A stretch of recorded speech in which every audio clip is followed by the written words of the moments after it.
కవితనై భార్యనై భర్తనై కవినై కవితనై భార్యనై భర్తనై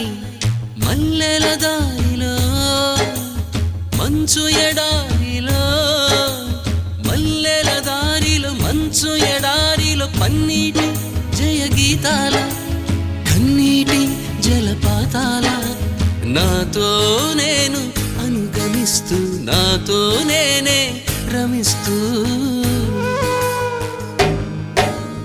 ఒంటరినై అనవరతం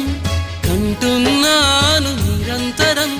కలల్ని కథల్ని మాటల్ని పాటల్ని రంగుల్ని రంగవల్లుల్ని కావ్య కన్యల్ని ఆడపిల్లల్ని జగమంత కుటుంబం నాది ఏకాకి జీవితం నాది